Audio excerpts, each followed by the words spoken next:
Olá, esta é a explicação e resumo da aula 01 do curso bíblico ministerial da Igreja Cristã River de Caçador, Santa Catarina, elaborada pelo professor Deni Fernando. Esse material, olha, foi preparado para ser um guia de estudo e revisão para os nossos alunos. Então, vamos mergulhar juntos nesse tema que é tão fundamental. Peraí. Quando a gente fala em salvação, né, a primeira imagem que vem na cabeça é sobre o futuro, sabe, sobre ir para o céu. Mas será que é só isso mesmo? Porque a impressão que dá é que a Bíblia fala de algo que impacta a vida hoje, no agora. Exatamente. E para a gente entender como a salvação impacta o agora, a gente precisa primeiro entender qual é o problema que ela resolve. A Bíblia, de um jeito bem interessante, apresenta a condição humana quase como uma questão legal, uma dívida que, sinceramente, a gente não consegue pagar. O apóstolo Paulo, lá na carta aos Romanos, ele resume o problema de um jeito bem direto. E repare, ele não diz que o castigo do pecado é a morte, ele diz que é o salário. E essa palavra é a chave de tudo. No grego original, a palavra que ele usa é opsionia. E o que significava na época? Era o soldo, o pagamento justo e contratual que um soldado recebia. Era o que ele merecia pelo serviço, o que ele conquistou por direito. Então a morte não é um acidente, entende? É o pagamento justo e merecido por uma vida de pecado. É uma dívida que todos nós acumulamos. Pois é. Então, se o problema é um salário que a gente merece, uma dívida que precisa ser paga, a solução não podia vir desse mesmo sistema de mérito. A Bíblia apresenta uma lógica econômica totalmente diferente. Agora sim, olha só o contraste. Na mesmíssima frase, o Paulo vira o jogo completamente. Não é mais um salário, agora é um dom gratuito. É uma reviravolta total na história. Isso mesmo, a palavra grega aqui é carisma, e ela significa exatamente isso, um presente, um favor que é concedido por pura bondade, sem ter nada a ver com o mérito ou o trabalho de quem está recebendo. É o oposto exato de opsônia. Ok, vamos colocar uma coisa do lado da outra para a gente ver a dimensão disso. De um lado tem a opsônia, um salário que é merecido, que foi conquistado, que é uma obrigação e que resulta na morte. Do outro lado, a gente tem o carisma, um presente que é imerecido, que a gente só recebe por pura generosidade e que resulta na vida eterna. Essa oposição, essa troca, isso é o coração do Evangelho. E é isso que nos leva a esse texto aqui, que muita gente considera a magna carta da fé cristã. Paulo deixa tudo às claras. A salvação vem pela graça, e o meio é a fé. Não é algo que a gente produz, mas um presente que a gente simplesmente recebe. Tá, entendi, é um presente. Mas como é que eu posso ter certeza que esse presente é meu de verdade? Que eu não vou perder ele no meio do caminho? Como saber se o caso da minha dívida foi mesmo encerrado de uma vez por todas? Ótima pergunta. E para explicar essa segurança, Paulo usa uma linguagem de tribunal, uma linguagem jurídica. Ele diz que nós fomos justificados, em grego dikaiō. Isso é um termo de corte. Significa que o juiz bateu o martelo e declarou inocente. E como isso é possível?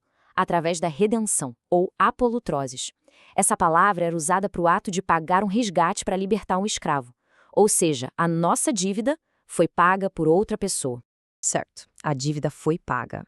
Mas quando Paulo escreve "pela graça sois salvos", o que esse tempo verbal quer dizer na prática?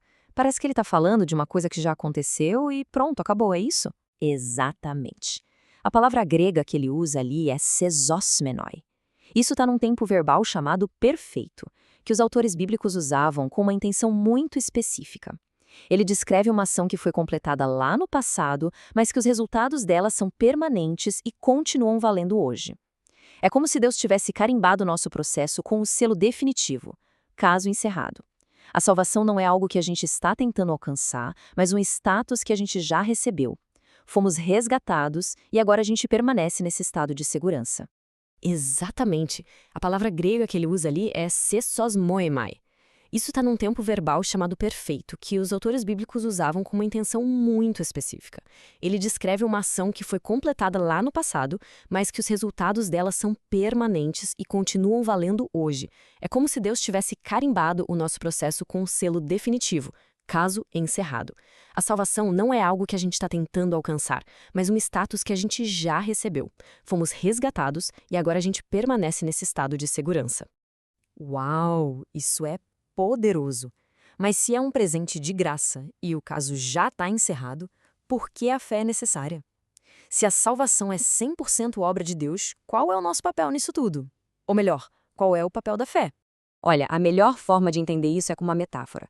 Pensa assim: a graça de Deus é uma fonte de água, infinita, abundante e de graça. A fé não é a água e nem a fonte. A fé é o canal, é o cano que transporta essa água até a gente. O cano não cria a água, claro, mas sem ele, a água não chega onde precisa.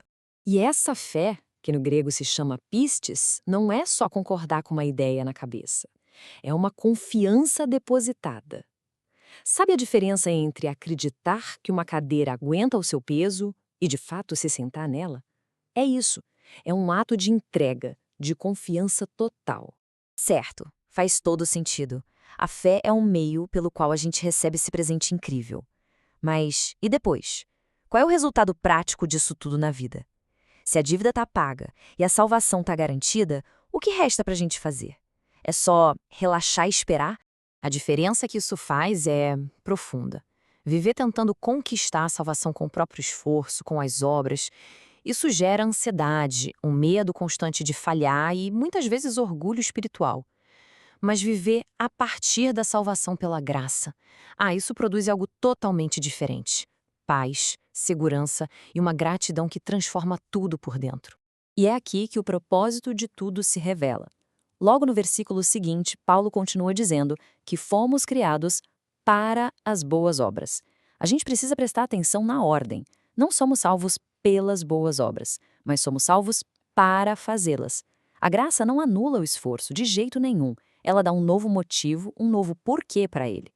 A palavra que Paulo usa para feitura é poema, de onde vem a nossa palavra poema. Nós somos a obra-prima, o poema de Deus. A salvação pela graça não é o fim da história, é o começo. Ela nos liberta para a gente se tornar a obra de arte que Deus sempre planejou. Gente criada para servir por amor e não mais por medo ou por obrigação. E isso nos deixa com uma reflexão final, né? A grande questão da vida cristã não é mais o que eu preciso fazer para ser salvo. A pergunta muda. Agora é, já que fui salvo por um presente tão incrível, tão imerecido, como a minha vida inteira pode se tornar a mais bela resposta de gratidão a esse presente? A salvação não é o ponto de chegada, é o ponto de partida.